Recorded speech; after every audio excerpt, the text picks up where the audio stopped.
తండ్రి అయిన దేవునికి మహిమ కలుగునుగాక. ప్రభువైన యేసుక్రీస్తు నామములో చేరువచ్చిన మీ అందరికీ నా హృదయపూర్వక వందనాలు తెలియజేస్తున్నాను. నేటి పాఠ్యాంశముగా అపోస్తలుడైన పౌలు ఎఫెసీయులకు రాసిన పత్రిక 5వ అధ్యాయము. ఎఫెసీయులకు రాసిన పత్రిక 5వ అధ్యాయము మొదటి వచనం నుంచి కొన్ని వచనాలు నేను చదువుతున్నాను. కావున మీరు ప్రియులైన పిల్లల వలె దేవునిని పోలి నడుచుకునుడి. క్రీస్తు మిమ్మును ప్రేమించి పరిమళ వాసనగా ఉండుటకు మన కొరకు తన్ను తాను దేవునికి అర్పణముగాను బలిగాను అప్పగించుకొనెను. అలాగుననే మీరును ప్రేమ కలిగి నడుచుకునుడి. దేవుడు తన పరిశుద్ధ వాక్యమును మన వినికిడిలో దీవించి ఆశీర్వదించునుగాక. ఆమేన్. మరి చదవబడిన ఈ మాట ఎఫెసీ సంఘములోని సంఘాన్ని ఉద్దేశించి పౌలు గారు చెప్తున్న మాట. ఆ ఎఫెసీ సంఘం అర్తిమే దేవుకైతే కనుక ఒక కేంద్రంగా ఉన్నది. రోమియుల పట్టణం కింద లెక్క. ఆ రోమియుల దేవత అనుకున్న అర్తిమీదేవి యొక్క గుడి పెద్ద ఉన్నతమైన గుడి. ఇప్పటికి కూడా ప్రపంచంలో అయితే కనుక అదొక పర్యాటక ప్రాంతంగా ఉంటుంది. ఇప్పటికి 2000 సంవత్సరాల నుంచి కూడా మంచి చరిత్ర కలిగిన పట్టణం ఆ ఎఫెసీ పట్టణం. ఈరోజు టర్కీలో ఉంది. ఈరోజు టర్కీ అని ఏ దేశం అయితే పిలువబడుతుందో ఆ టర్కీలో ఉన్న ఈ ఎఫెసీ అనే పట్టణం. అందులో ఉన్న సంఘాన్ని ఉద్దేశించి పౌలు గారు అయితే కనుక వాళ్ళకి తెలియజేస్తున్నారు. మీరు ఉండవలసిన విధం ఎలా ఉంటుంది? ఇప్పటివరకు మీకు దేవుని గురించి తెలియదు. మీరు దేవుని యందు ఆసక్తి కలిగి ఈరోజు దేవుని సన్నిధికి మీరు చేరారు. ప్రభువైన యేసుక్రీస్తు నామం ముందు విశ్వాసం ఇచ్చారు. పరలోకముందున్న దేవుడు అనుగ్రహించే రక్షణను మీరు పొందారు. సో దేవుని బట్టి రక్షించబడిన మీరు లోకంలో మిగిలిన జనాంగంతో ఎలా ఉండాలి, లేదా మీలో మీరైతే కనుక ఏ విధంగా జీవించాలన్న సంగతిని గురించి ఆయనైతే కనుక ఈ గైడ్ లైన్స్ అన్నీ చెప్తున్నాడు. ఎందుకంటే మన తెస్సలోనికీ రాసిన పత్రికలో మాటల దగ్గరికి వచ్చినప్పుడు మనం కూడా ఆ మాటనే చదువుకున్నాం. సో ఇక్కడికి వచ్చినప్పటికల్లా క్రమం, సంఘ క్రమం లేదా దేవుని పిల్లల యొక్క క్రమం, మేము దేవుణ్ణి నమ్ముకున్నామని ఎవరైతే చెప్తారో వారు ఉండవలసిన క్రమం. నేను కూర్చుని మీ దగ్గరికి వచ్చినప్పుడు కూడా మేము దేవుని నమ్ముకున్నామని ఊరికనే పెదాలతో చెప్పడం కాదు, మీ బ్రతుకులో అది కనపడాలి. నేను దేవుని నమ్ముకున్నాను అనుకుంటే కనుక నమ్ముకున్నందుకు నా నుంచి పరిమళ వాసన రావాలట. పరిమళ వాసన అంటే సెంటు కొట్టుకుని చూపించడం కాదు. నన్ను చూస్తేనే అల్లంత దూరం నేను కనపడగానే నా పేరు వినగానే అదైతే కనుక సువాసన భరితంగా ఉండాలి. నీతిమంతులను జ్ఞాపకం చేసుకునుట అంటాడు. అంటే ఎవరైనా కొంతమందిని కనుక వ్యక్తులు జ్ఞాపకం చేసుకుంటే తెలియకుండానే ఆ ఫీల్ మనకు కలుగుతుంది. సృష్టిలో అయితే కనుక పరిమళ భరితమైన కొన్ని వస్తువులు ఉన్నాయి, కొన్ని పదార్థాలు ఉన్నాయి. వాటిని తలుచుకున్నప్పుడు తెలియకుండానే ఆ స్మెల్ని మనం, ఆ పరిమళాన్ని అయితే కనుక ఆస్వాదించే పరిస్థితి వస్తుంది.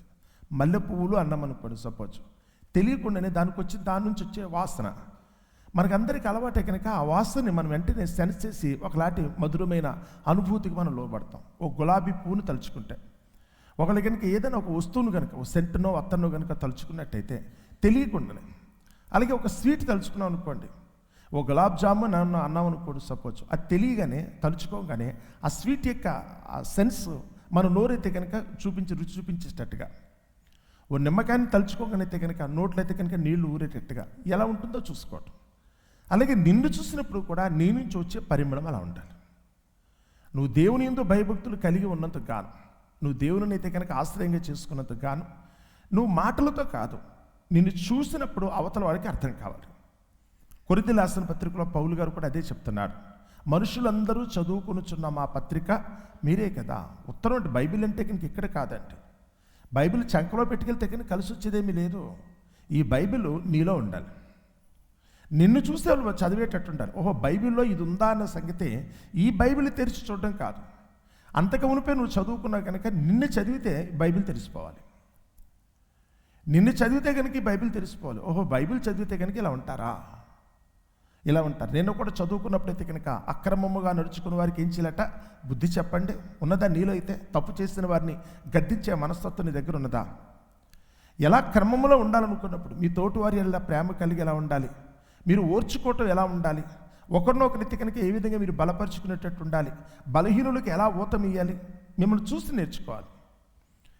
నేను వాక్యాన్ని చదువుకుంటున్నాను, దేవుని యందు విశ్వాసం ఇచ్చాను అనుకున్నప్పుడు, చదువుకున్న నేను నా జీవితానికి అన్వయించుకుని చూసినప్పుడు, ఓహో వాక్యం తెలిసిన వాళ్ళైతే కనుక ఇలా ఉంటారా, దేవుని నమ్ముకున్న వారి జీవితాలు అయితే కనుక ఈ సంతోషం ఉంటుందా, దేవుని నమ్ముకున్న వాళ్ళకి ఇట్టి ధైర్యం ఉంటుందా, దేవుని నమ్ముకున్న వాళ్ళకి ఇలాంటి యథార్థత ఉంటుందా, దేవుని నమ్ముకున్న వాళ్ళైతే కనుక లోకమంది అయితే కనుక ఈ విధంగా అయితే కనుక తోటి వారికి సహాయం చేసేటట్టు ఉంటారా. ఇదండి, ఇది చదువుకు నిన్ను చూస్తే కనుక చదివేటట్టుంటారు. ఇప్పుడు ఇక్కడికి వచ్చినప్పుడు కూడా ఆయన అదే అంటున్నాడు, మీరు ప్రియులైన పిల్లల వలె, ప్రియులైన పిల్లలు, తల్లిదండ్రులకి చాలామంది పిల్లలు ఉన్నారు, ఇక్కడ కూర్చున్న మనందరికి కూడా పిల్లలు ఉన్నారు. కానీ పిల్లలు గనక ఏదో కాకి పిల్ల కాకి ముద్దన్నట్టు చూస్తున్నామా, లేకపోతే నేను కనుక్కున్న నా పిల్లలైతే కనుక నాకు ప్రియులు అనుకునేటట్టుగా చూస్తున్నామా. పిల్లల కన్నంత మాత్రం చేత కాదు, పిల్లలు ఉన్నారని చెప్పుకోవడం కోసం కాదు, ఆ పిల్లలు నిజంగానే ఎవరైతే తమను తామును కన్నారో ఆ కన్న తల్లిదండ్రులు ఎవరైతే కనుక నిజంగానే ప్రియముగా ప్రేమించే వాళ్ళుగా ఉన్నారా. ఈరోజైతే కనుక పొరపాటు తల్లిదండ్రుల్లో ఉన్నదా పిల్లల్లో ఉన్నదో కూడా చెప్పలేని పరిస్థితి అండి. తల్లిదండ్రులు తన బాధ్యతను విస్మరించిన, పిల్లలైతే కనుక తమ క్రమాన్ని చెడగొట్టుకున్న ఈరోజు తండ్రి కొడుకులు ఇద్దరు కూడా ప్రియులుగా ఉండలేకపోతున్నారు, తల్లి కూతుళ్ళు కూడా ఇద్దరు ప్రియులాగా ఉండిపోతున్నారు, శత్రువులు అయిపోతున్నారు. పరోక్షంగా ఆలోచిస్తే కనుక ఒకరి మీద ఒకరికి ద్వేషం కలిగే పరిస్థితి వస్తుంది. కానీ దేవునితో మనకున్న బంధం దగ్గరికి వచ్చినప్పుడు మనుషులు చేసే తప్పిదాలు ఆయన చేయడం, మనుషులు చేసే తప్పిదాలు మన పరలోకమున్న తండ్రి చేయడు. ఆయన ఎప్పుడూ కూడా ప్రేమిస్తూనే ఉన్నాడు. దేవుడు ఈ లోకమును ఎంతో ప్రేమిస్తున్నాడు. ఆయన ప్రేమ తప్ప ఆయనకేమీ తెలియదు. ఆయన ప్రేమించడమే తెలుసు. మన తప్పుల మీద తప్పులు చేస్తున్నా, ఎన్నో సందర్భాలు ఆయనకు దుఃఖాన్ని కలిగించినప్పుడు కూడా మనల్ని అయితే కనుక ఆయన ప్రేమిస్తూనే ఉన్నాడు. ఏ తల్లి తండ్రి కూడా పిల్లల్ని ఎప్పుడు కూడా ద్వేషించే పరిస్థితి రాకూడదండి. తల్లి అనుకున్నప్పుడు, తండ్రి అనుకున్నప్పుడు దేవుని యొక్క పోలిక వాళ్ళు అనుకుంటే కనుక ఆ దేవుని స్థానంలో ఉన్నారనుకున్నప్పుడు పిల్లలు ఏది చేసినప్పుడు కూడా వాళ్ళ పిల్లల్ని ఓర్చుకునేటట్టు ఉండాలి. ఆ పిల్లల్ని ప్రేమించేటట్టే, ఆ పిల్లలు చేసిన తప్పులను అయితే కనుక సరిదిద్దుకునేటట్టే ఉండాలి. ద్వేషించే పరిస్థితి రాకూడదు.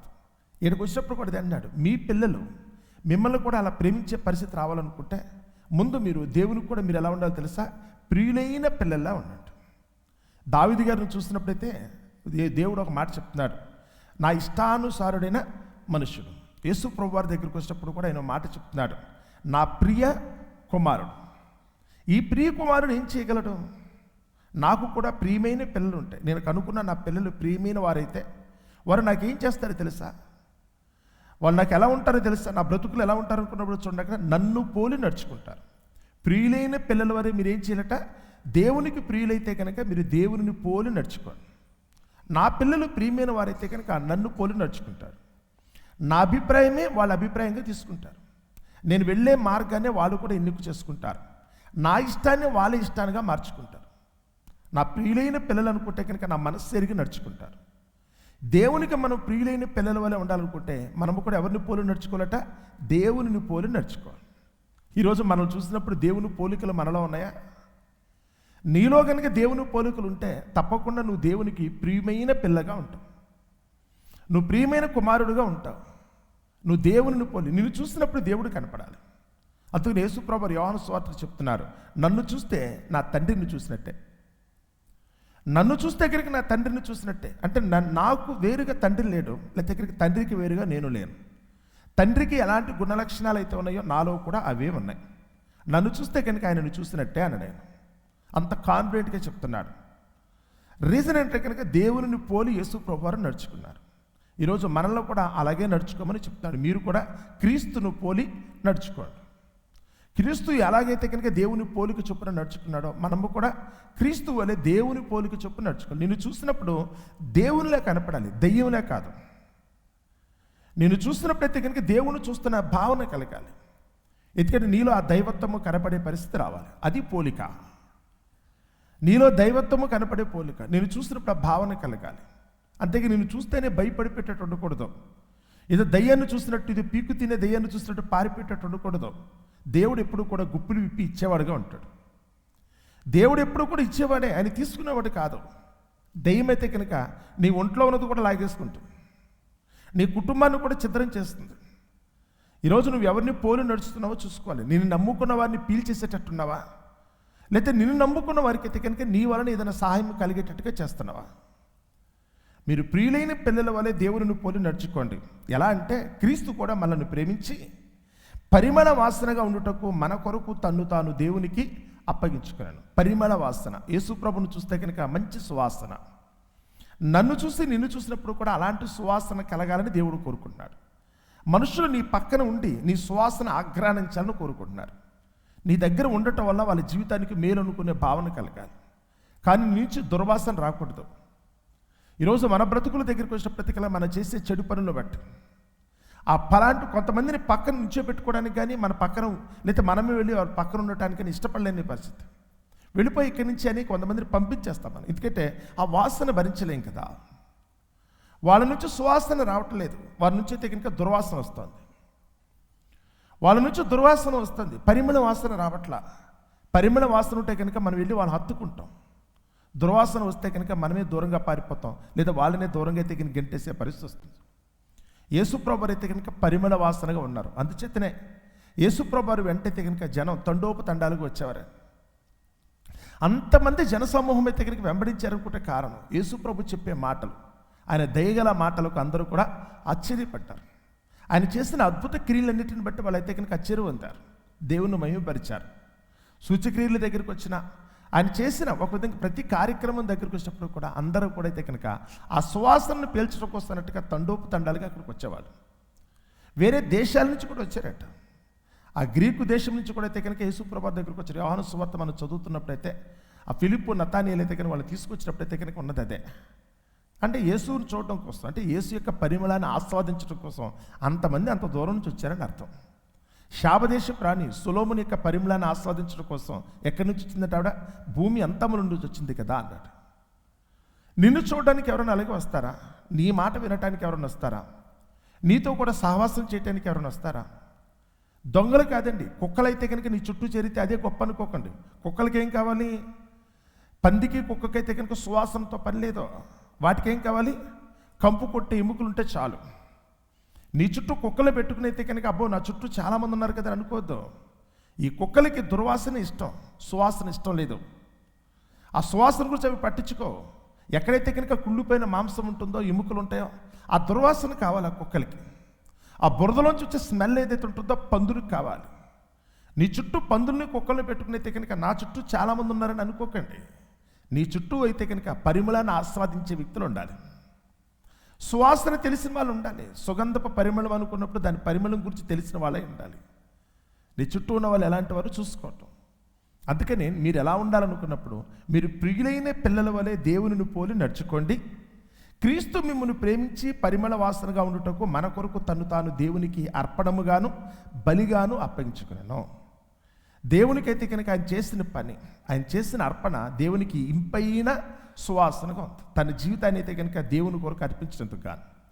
ఇది మనలాగైతే కనుక లోకంలో ఏదో ఉద్ధరించేద్దామని ఉద్దేశంతో యేసుప్రభు బతకలేదంట. ఎంతోమంది వస్తారు ఇలాంటి ఉద్ధరించేవాళ్ళు.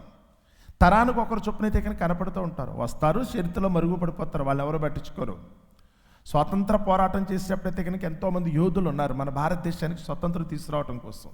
ఆ సమయంలో అక్కడున్నవారు, ఆ సమయంలో ఉన్నవారు వాళ్ళందరూ కూడా గొప్పగా పొగుడు ఉంటారు. వాళ్ళందరూ చేసిన పనిని బట్టి అయితే కనుక ఆహా ఊహో అనుకుంటారు. మన దేశానికి స్వతంత్రం వచ్చింది. అప్పుడు ఆ రోజు పోరాటం చేసిన వాళ్ళు ఎవరైతే ఉన్నారో, ఆస్తిపాస్తులు పోగొట్టుకున్న వాళ్ళు, ప్రాణాలు పోగొట్టుకున్న వాళ్ళు ఎవరైతే ఉన్నారో, ఆ రోజైతే కనుక మన దేశానికి స్వతంత్రం తీసుకొచ్చిన వాళ్ళు ఉన్నారో, ఇప్పుడు వారిని గురించి ఈ తరము వారైతే వికిలిగా మాట్లాడుతున్నారు.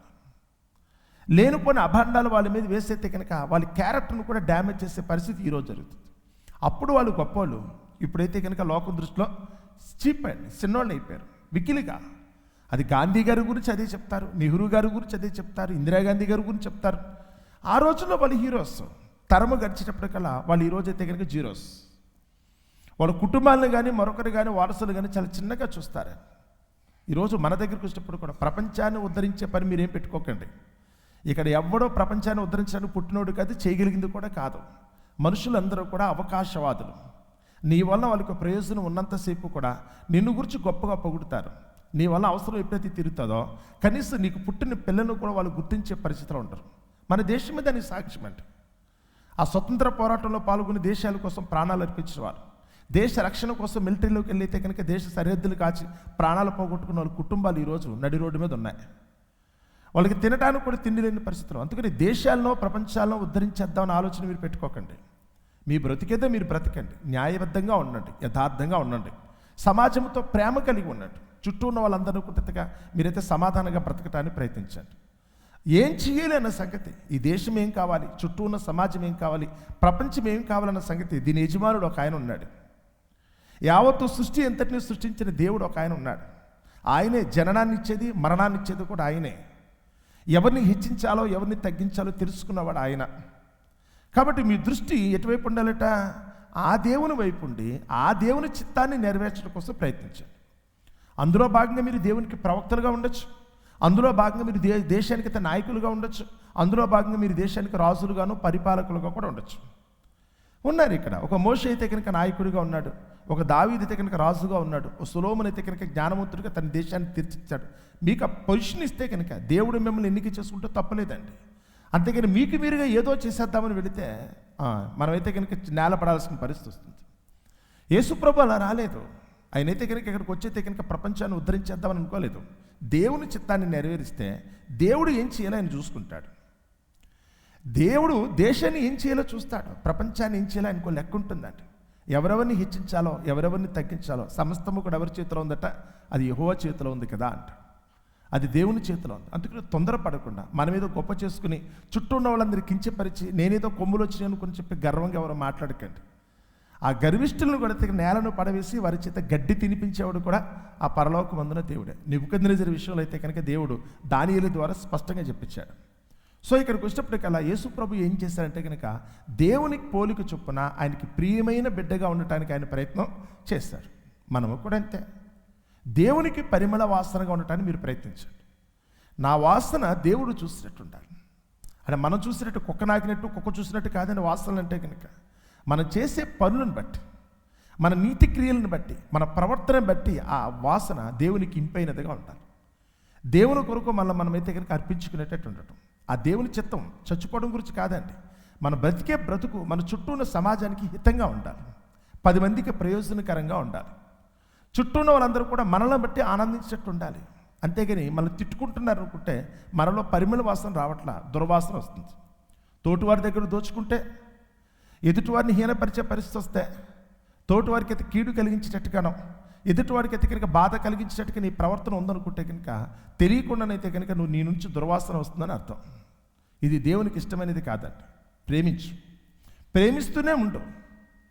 వాళ్ళు ప్రేమిస్తూనే ఉండి యేసు ప్రభువుని తన సిలువ వేసినప్పుడు కూడా సిలువలో ఉండి కూడా ఆయన ఒకటే చేశారట, తండ్రి వీరేమి చేయుచున్నారు వీరు ఎరుగరు కనుక వీరిని క్షమించే మనసు. ప్రేమ అంటే అదండి. ఈ ప్రేమ సువాసన భరితంగా ఉంటుంది.